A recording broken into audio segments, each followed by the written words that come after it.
It's a question I get asked a lot. And so I've done videos on this sort of before, but I haven't really done a deep dive into my fandom of the Boston Bruins. And so I'm going from 1982, which is right about where I get into hockey, as being my favorite sport, right up till 2010. I figured we'll go from 1982 to 2010 because at that point, my fandom is completely and totally locked.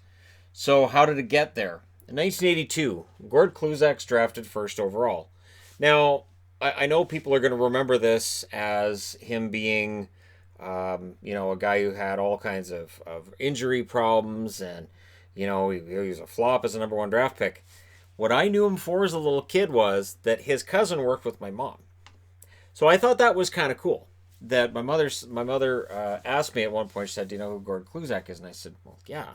She's like, "Well, I work with his cousin at the store," and I was like, "Wow, really?" So right there, I'm rooting for the guy because I'm like, "Hey, I guess that's 2 degrees of separation or 1 degree, I don't know, some degrees of separation," and so my eyes start going that way. Keep in mind, I'm cheering for Vancouver, and I like the North Stars. There isn't really a team in the East I'm cheering for. So my father being a huge Montreal fan, and him and I having a relationship that sometimes involves butting heads regularly, um, that that gets kind of strained along the way. Now, back in 1986, a friend of his who was about the same size as I was, um, and because I sprouted, I hit this height when I was like, I think I was 14 when I reached this height. And so if you look at if you got a flip book of my class photos, you can watch as I go from tall to and it just gradually and then down to the shortest. So back in 1986, a friend of my dad's is giving away clothes he's not going to wear anymore. So most of the clothes he gave me were ones I'm like, I'm not wearing any of that. But he gave me a Bruins jersey. And it was a Bruins jersey that didn't have the bears on the sleeves. It was kind of beat up. But I put it on and I looked and I thought, this looks pretty good. So I didn't have any jerseys at that point. I didn't have a Canucks jersey. I had a Canucks shirt. I had a sweatshirt as well. I had an Oilers shirt. I think I had maybe a Flames, maybe Toronto. Because again, locally, that's what you're going to get. You're going to get the Canadian teams. We didn't have an Ottawa at that point, and so, yeah, the first jersey I had was that beat up Boston Bruins back in 1986. And in 85, 86, the Bruins start picking up guys that I like. And they start becoming the home of players that I like. Pat Regan goes to Boston. And I've been a big fan of Pat Regan since the 1981 playoffs. Reed Larson, I'd loved him in Detroit. I was really happy he went to Boston. He wasn't the same player in Boston he'd been in Detroit, but I still cheered for him. Ray Bourque, of course, I had been aware over the years of just how good Ray Bourque was, and I saw nothing in his game to dislike. Bourque is one of those few defensemen that, having watched him throughout his career, I never got mad watching him play. Not once. There was no time I can remember as a Bruins fan saying, man, if Bourque hadn't screwed that up. And it just, that's it's not a great measure of a defenseman. It's not something you can get a chart out and here's a chart that proves that's true. But you can sort of feel it. As fans with the eyeball test, we can kind of get a feel for who's really good at their job and who maybe needs to find a new one. Rick Middleton, of course, I respected as a veteran member of the franchise at that stage. And Charlie Simmer, who was my favorite member of the Triple Crown line. So Dave Taylor would stay in LA forever, and Dave Taylor was a legend in LA. Marcel Dion was the best member of the Triple Crown line, but I don't know, Charlie Simmer, really good goal scorer.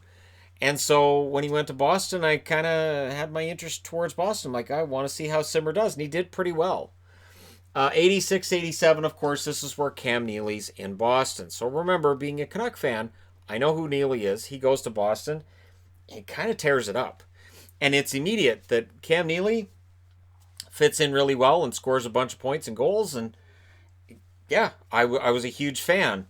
And keep in mind, too, Boston and Montreal are meeting each other in the playoffs every year.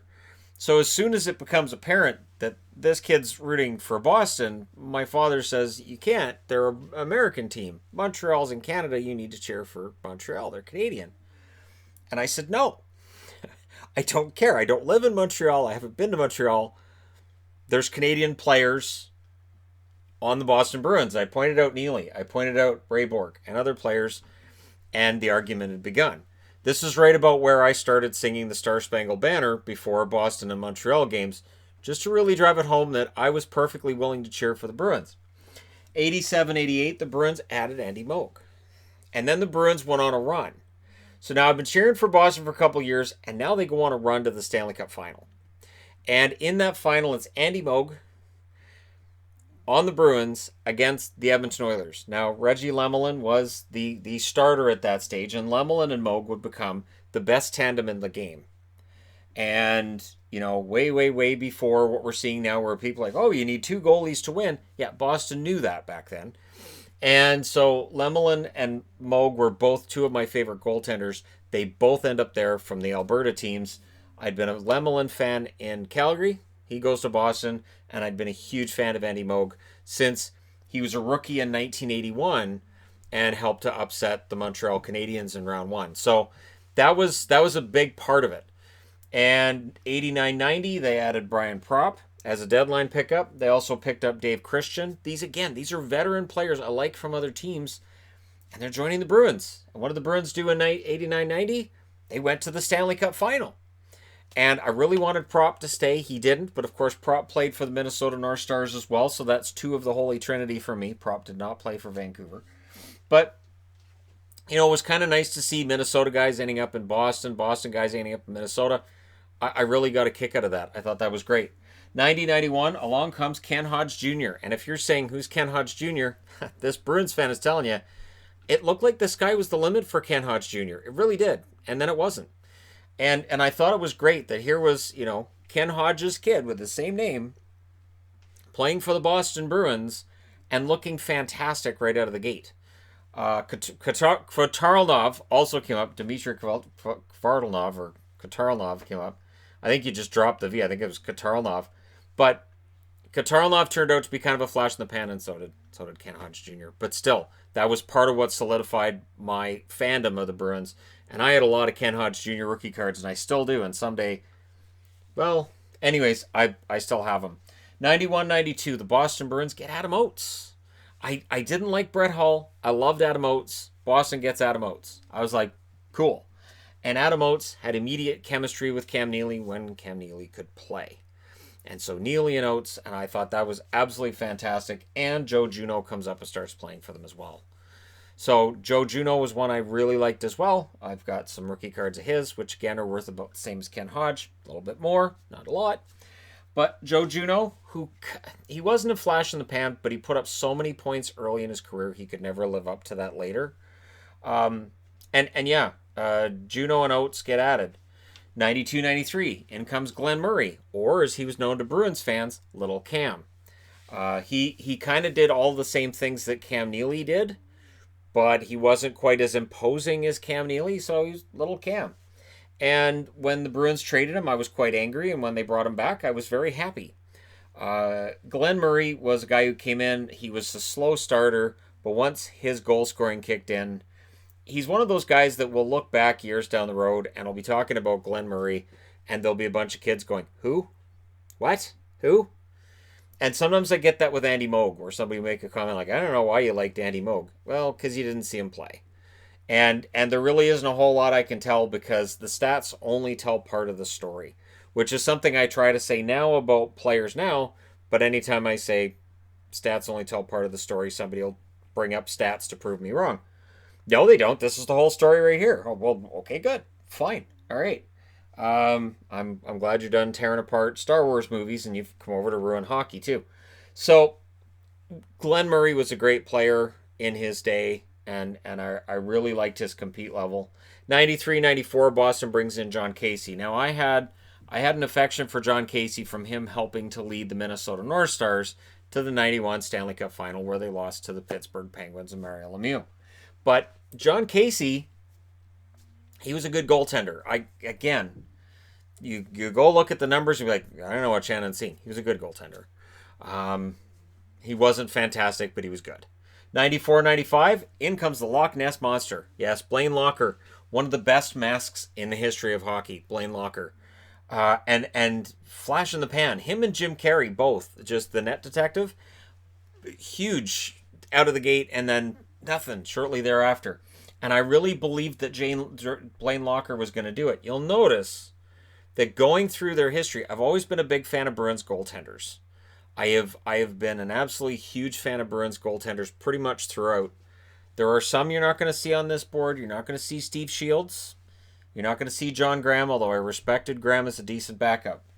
97, 98, Joe Thornton comes in and makes his debut. Quiet debut, but I had faith in him right out of the gate.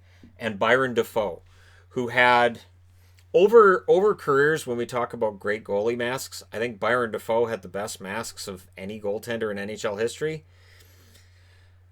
If you can look at his King's mask, the Lord Byron mask, and see a flaw in that, by all means, email me at I don't really care. His mask was still amazing. You may not have that right. I apologize if that offended you. At yes, I'm really, really Canadian. Pretty much totally Canadian.ca. All right. So Byron Dafoe comes in, and he became their starter for a while. 2000, 2001. So we're skipping ahead some years here. Bill Guerin joined the team. Love Bill Guerin. There are certain players that they pull on a Bruins jersey. You look at them and you go, that's a Bruin. That's what a Bruin looks like. Perfect. I felt that way with Rick Nash as well when they brought him in. While everybody else was complaining about what they lost in that trade. No, they're going to regret losing Ryan Lindgren. No, they're going to regret all these players going out the window. All I thought was, Nash looks like a Bruin. That's important. It's not one of those situations where a guy puts on a jersey and you go, that doesn't look right. Like Chris Nyland as a Bruin, for instance. That never looked right. Mats Naslund as a Bruin, too. Something about going from Montreal to Boston, and you just go, really? I don't think so. Although Mats Naslund, good player as well. There should be a video at some point. Now, Bill Guerin joined Brian Rolston. Rolston had come over at the 99-2000 deadline. I had loved Brian Rolston with the New Jersey Devils. Great player. Good goal scorers. So you have Guerin, you have Rolston, good goal scorers, good character guys. And again, as you go from 82 now through to 2001, and I'm going through each season kind of on my own. So with my fandom of the Canucks, I've always had a lot of Canuck fans around me. With my fandom of Boston, before there was an internet, I was really totally on my own. I would every now and then run into somebody who cheered for Boston. I might be wearing a Boston t-shirt or a Boston jersey or something, and somebody goes, hey, Boston, cool, I like them. But in general, most people would say, huh? Why? So 2002, 2003, Tim Thomas comes up, and right away, love Tim Thomas. If you don't believe me, that's fine. But keep in mind, I've also got John Casey, I've got Ken Hodge Jr. on the board here, Joe Juno, Blaine Locker. I'm not lying about other guys that I thought this is great, and it didn't necessarily work out. I really like Tim Thomas out of the gate, even though Boston was not sold on Tim Thomas out of the gate. Because he played such an unorthodox style of hockey, and because he was older than some of the other goaltenders in the prospect system, they just didn't really give him much of a chance. They didn't seem to have a lot of faith in him. So I believed in him from the get-go. I thought his stats were really good. Yeah, it was ugly how he was winning the games, but he was winning them. 2003, 2004, Patrice Bergeron comes in. Bergeron has always been great defensively. The offense has kind of surprised me at times. I don't know that he's necessarily naturally a point-a-game player. I think it's hard work and heart that gets him there. And that's a big part of what makes me cheer for a player/team. 2006, 2007, they added Mark Savard, career cut short, tragically. One of the best setup men that the team had, I would say, since Adam Oates. Zdeno Chara gets added that year as well. Chara had a rough time that first year, but while that first year I wasn't sold on that contract and I thought Boston overpaid, and I also thought Ottawa made the right call in keeping Wade Redden instead of Zdeno Chara, and I've got books right there that say Ottawa made the right decision keeping Redden over Chara. So we can look back now and say, well, that was a terrible idea, but at the time it looked smart. This is why I don't get into winners and losers on draft day. I don't get into winners and losers at trade deadlines and free agency, because very often later we realize we were completely wrong. So Zdeno Chara comes in and he would solidify that blue line for what became 13 years. Now at this point he may be on his way out, but that's a long time. Milan Lucic comes in 2007, 2008. I love Luch. And I loved that every time he threw a hit, every time he got a goal, every time he did something awesome in a game, I would yell Luch really loud. It was obnoxious. And I love the guy. And this is why it was so hard for me when I watched his play kind of tail off. And it was like that intensity changed. And then he ends up going to LA. And there were Bruins fans that were mad that he got traded to LA, but I got it. I understood. And so when he became a free agent and there were Bruins fans saying we need to get Lucic back, I said no. No. Because I had seen enough of Lucic over the last couple of years to know that thing that I had loved with Milan Lucic had changed. Now, Flames fans saw some of that this year with Lucic, and that's why there are Flames fans who will defend into the ground how well he played despite the offense not being there. He looked far better this year than he has in quite a while. And he does play with a lot of heart. He does ride that edge, and sometimes he goes over that edge. Alex Auld played for Boston that year. Auld, of course, played for Vancouver, Boston, and Dallas. I always liked Auld. Seemed like a really good guy. Better suited as a backup than a starter. Never complained about not getting starts, and never complained about being in a bad situation. Alex Auld was one of the greats for that. And while again statistically not the greatest goaltender, but seemed like a really good team guy, and I really liked him. Tuukka Rask would join the Bruins that year as well. And Tuukka, everybody knows how I feel about Tuukka, and I still feel that way about Tuukka Rask. I am alarmed, and I'll mention this when looking at this board. I'm alarmed at how quickly some fans, and I don't think it's the majority of fans in Boston or Boston Bruins fans elsewhere, how quickly fans will turn on a fan favorite, and how quickly fans will turn on a player that's done so much and given so much for so long to an organization. I have nothing bad to say about Tuukka Rask. Him leaving the bubble this year in 2020, I totally understand. And again, I think it speaks to his character more than anything else. But again, I know that's something that people may not agree with me with right now. 2008, 2009, Michael Ryder was at it. I love Ryder. Now, some cases, Montreal players coming in and playing in Boston doesn't look right. Michael Ryder did. And I was very upset that Michael Ryder didn't play longer in Boston. I thought he played really well, and I wasn't happy that he didn't stick around for a long time. Mark Recchi joins the team. Mark Recchi was a key veteran in the 2011 Stanley Cup run. Tim Thomas gets a lot of credit, and he should. He was the main reason that team won the Stanley Cup. But Mark Recchi and his presence seemed to make a big difference as well. And the amount of time it had been since he'd won a Stanley Cup with Carolina and then with Pittsburgh prior to that, just the guy was a winner wherever he went. And Recchi fit right into Boston right out of the gate.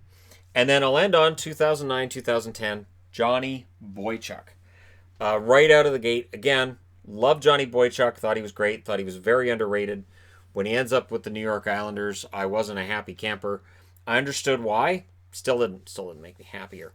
But that's just to give a name example. And again, once I make the decision back in 85, 86, and then especially 86, 87. So 85, 86, this is where they're in the top half of the league in terms of my favorite teams.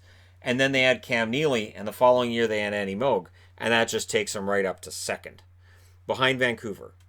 I don't generally cheer for Boston over Vancouver. The only exception is simple.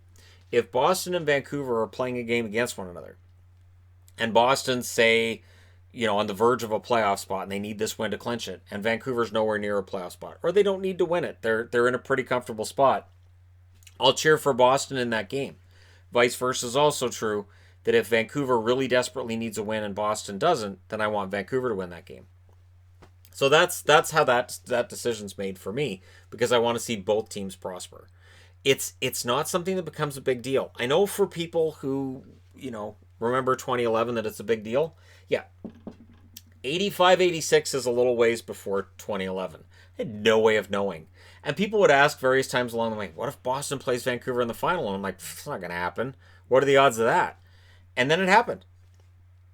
And it didn't turn out well, in that I always wanted to see like a really pretty final. I was like, okay, Vancouver and Boston, I want to see a classic. I want to see a wonderful, fantastic final that everybody will talk about how great the hockey was, and we don't.